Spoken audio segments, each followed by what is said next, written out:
राजवाडे अहो, भूतकाळाला सोडून आपण पुढे येत नाही तोपर्यंत आपण वर्तमानाला स्वीकारूच शकत नाही. या वर्तमान काळासाठी आणि आपल्या मैत्रीसाठी एवढं कराल?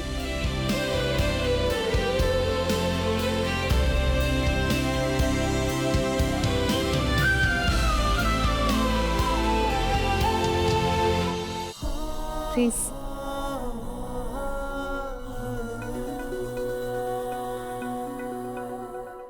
वाटना ओळखीची साथ ना ओळखीची बंध हे जुळले तरीही रीत नाने हमीची कोण जाणे असा का हात सुटता सुटेना मीण तू घातली तुटेना.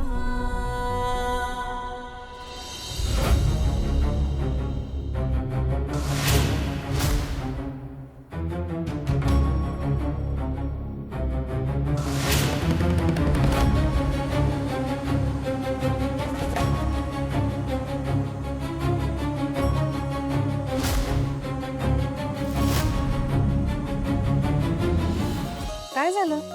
किती दिवसानंतर किती वर्षानंतर मी या अशा बोटीत बसतोय. हा आनंदच माझ्या आयुष्यातनं नाहीसा झाला होता. मला सांगा ना तुमचे बाबा कसे होते? हिरो होते, हिरो. इतकं भरभरून आयुष्य जगणारा माणूस होता तो. त्यांच्याकडे बघितल्यानंतर असं वाटायचं की या माणसाच्या आयुष्यात कधी काही वाईट घडलंच नसेल किंवा कधी कुठलीच गोष्ट वाईट त्यांच्या आयुष्यात त्यांच्या जवळपास पण येणार नाही. त्यांच्याकडे ना एक वेगळ्या प्रकारची पॉझिटिव्हिटी होती. आयुष्यातल्या प्रत्येक गोष्टीचा मनमुराद आनंद लुटायचा. झाडं, प्राणी, पक्षी, निसर्ग सगळं सगळं इतकं छान या सगळ्यामध्ये एन्जॉय करायचं. ते इथले नाववाले आहेत ना या बोटीवाले सगळे, त्या सगळ्यांची सुद्धा खूप मस्त मैत्री होती त्यांची. या पाण्यामध्ये मगरी आहे ना त्याची सुद्धा त्यांना कधी भीती नाही वाटायची. याच मगरी आहे? अर्थात घर आहे त्यांचं ते. बाबा नेहमी सांगायचं मला की आपण कसं दुसऱ्यांच्या घरी गेल्यानंतर शाण्यासारखं वागतो की नाही, तसं हे त्या प्राण्यांचं घर आहे. त्यामुळे त्यांच्याशी सुद्धा आदरानेच वागलं पाहिजे.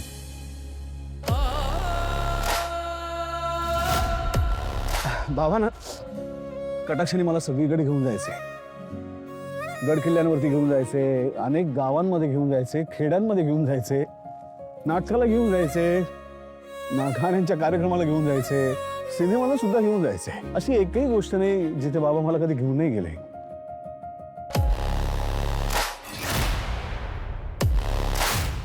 वाचायचे, खूप उत्तम वाचक होते.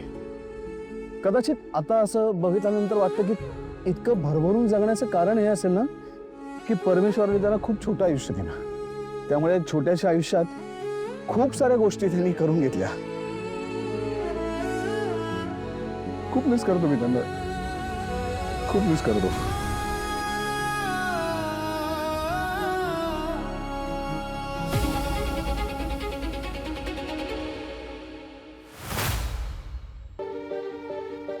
मरहमी सा चांद है तू, दिल जला सा मैं अंधेरा, एक तुझे के लिए है नींद मेरी, ख्वाब तेरा. तू घटा है फुहार के, मैं घड़ी इंतजार की, अपना मिलना लिखा इसी बरस है ना, जो मेरी मंजिलों को जाती है, तेरे नाम की कोई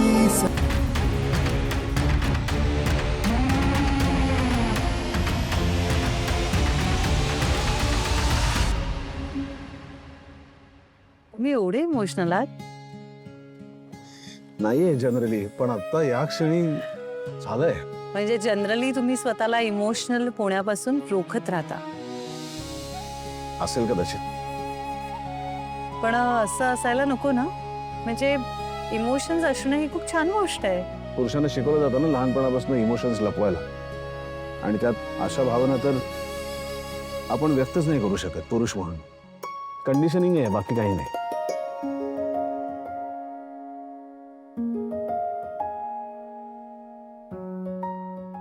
मला आवडली बाबा तुमची ही बाजू.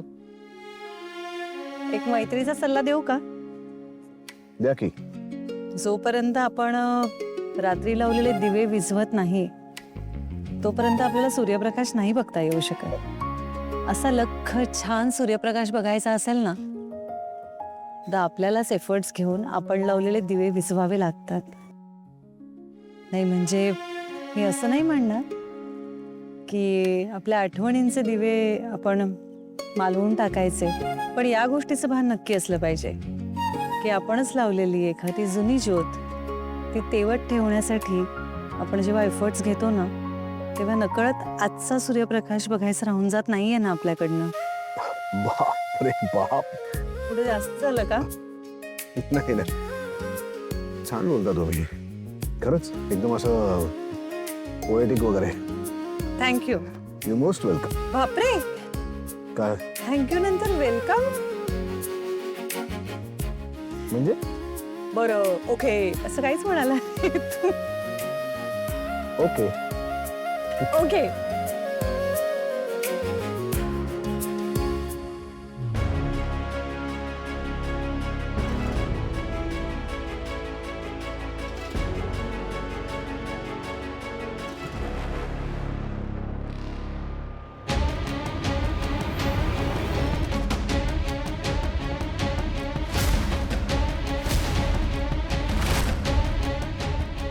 काय झालं तिकडे?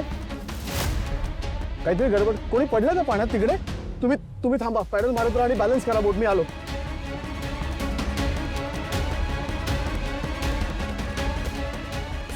सांभाळून.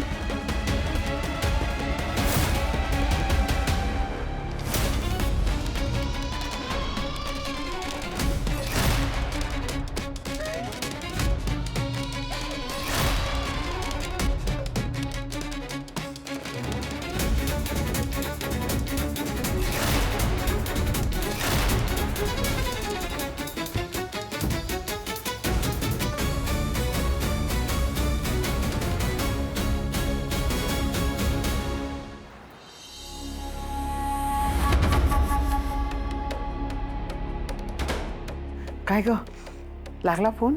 नाही ग, अजून लागतच नाहीये.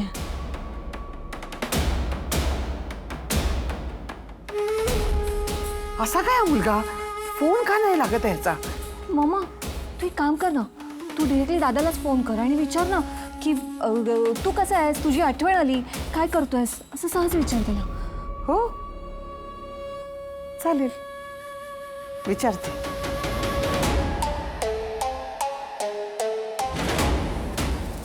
अंशू, हे अंशू, बरा आहेस का? दादा.